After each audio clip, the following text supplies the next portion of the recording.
to another driveway. We've got some changes going on, so stay tuned, check it out.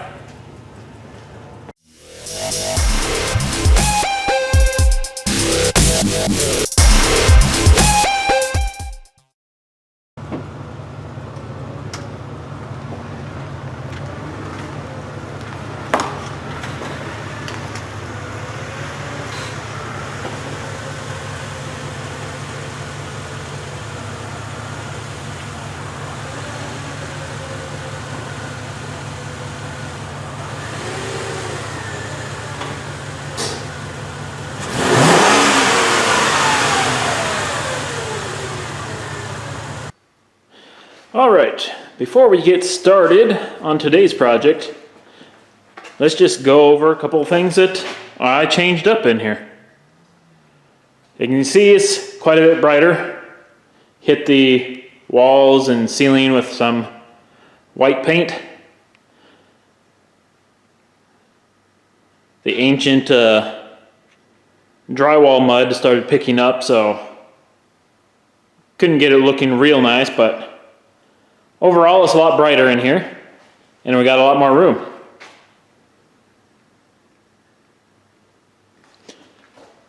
And over on this side,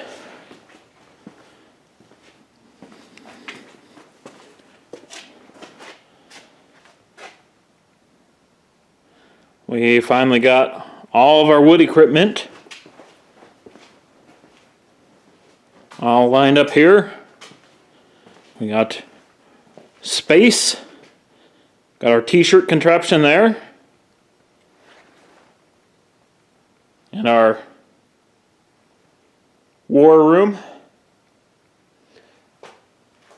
So all in all, we got things organized finally. Only been here like 2 years or so, and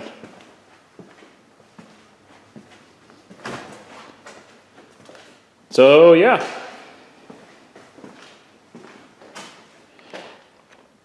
Soon we'll be getting started on replacing the clutch in this thing.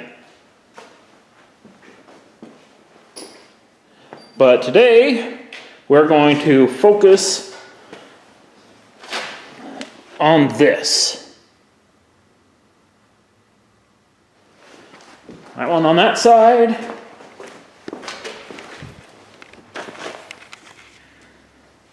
And we got ourselves Stance Nation going on here. So we're going to have to crank up and do some wheel alignment. I could just bring it down to the alignment shop, pay them $100, $200, whatever. But when you're going to be turning something into a race car, you're going to want to be able to dial in a little bit of camber and whatnot at the track. So you don't need to keep running to the alignment shop all the time. So that's what we're going to do today, is the quick and dirty alignment. Okay, we're going to start off with square tube and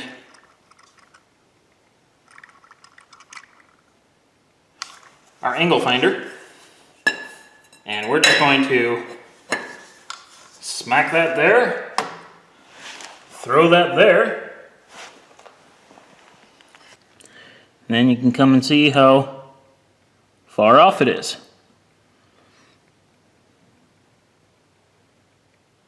So you can tell we're, what, a couple degrees?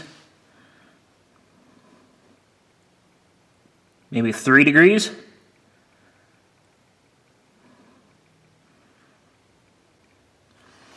Two and a half to 3 degrees, which is obviously too much. So we're gonna try to zero this out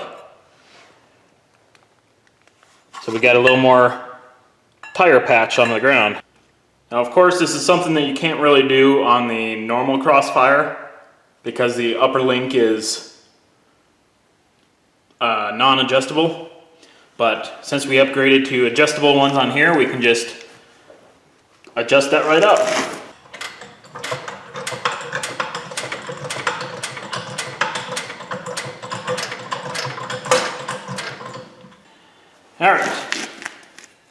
Now, I'm going to want to measure this again.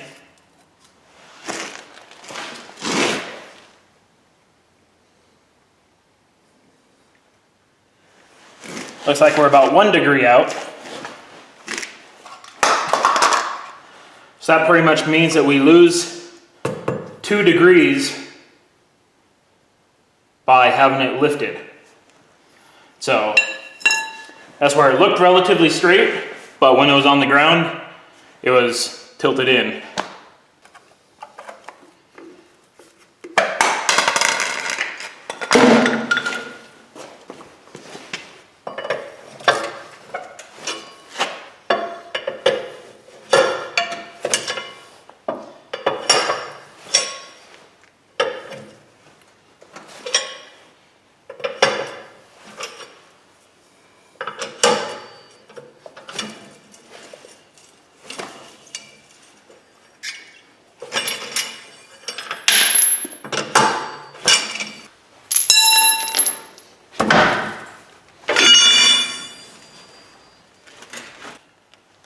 All right, we got our indicator on.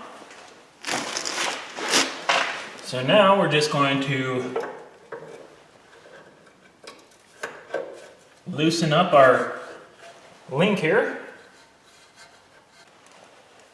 All right, took about 1 degree out.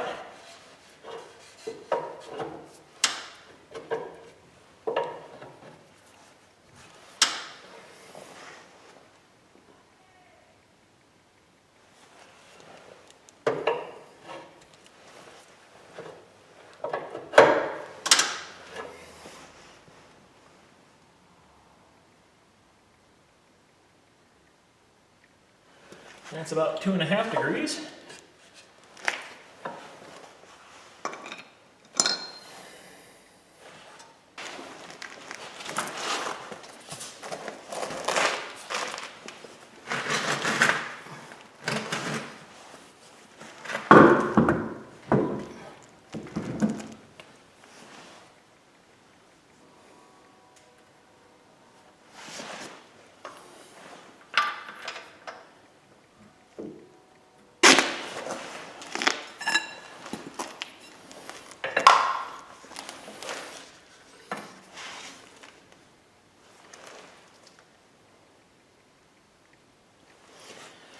All right.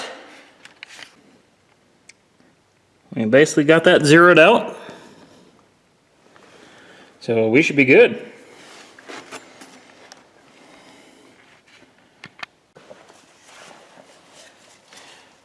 All right, so I took a measurement all the way from the front wheel to back here and come up with 113 and about 3/4 or 7/8 in there.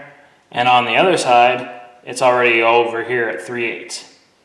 So I've got almost 1/2 inch that I need to increase the wheelbase on this side, which should also correct a little bit of the toe in that we got. So back up and off with the wheel again. All right, I think we got things straightened away. This link up here was a little bit short, which was affecting our wheelbase. Like another tool you can use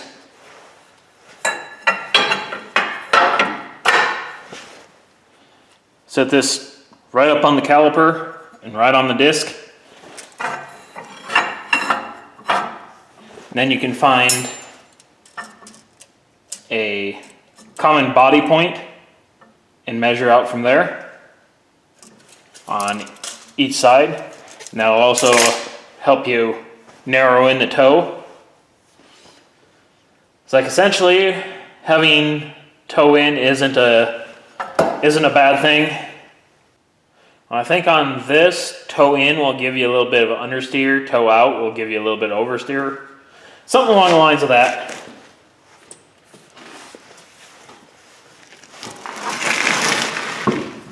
We were just heading for relatively neutral so it tracks straight down the road.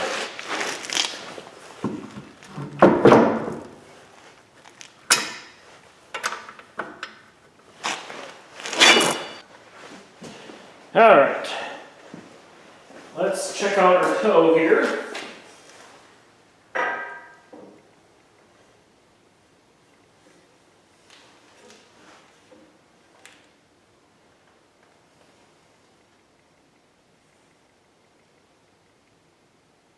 Relatively straight.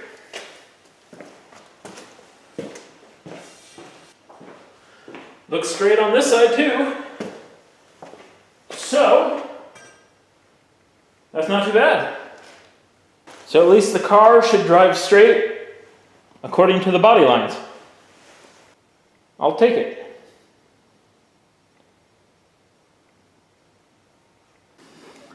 And there we go. Stance Nation is gone.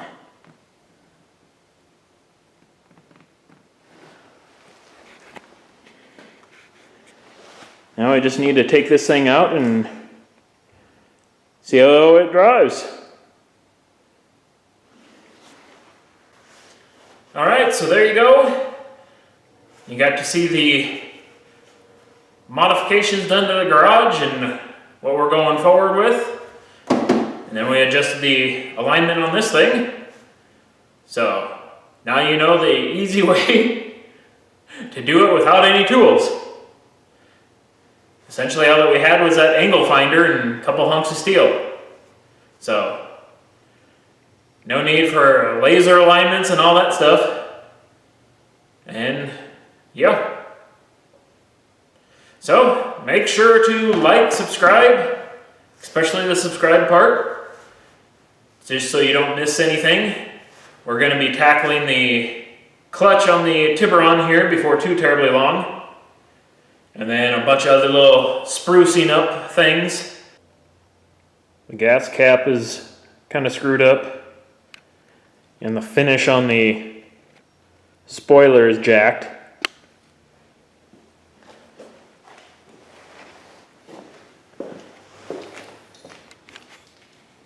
And then we've got a crack in the front bumper off over here. It's on the other side, so it's hard to see. But that's what we got going and what's coming. And once we get that thing so we can drive it in the wintertime, or not necessarily wintertime, but yeah. So we can drive it. That thing rides a lot nicer than the Crossfire.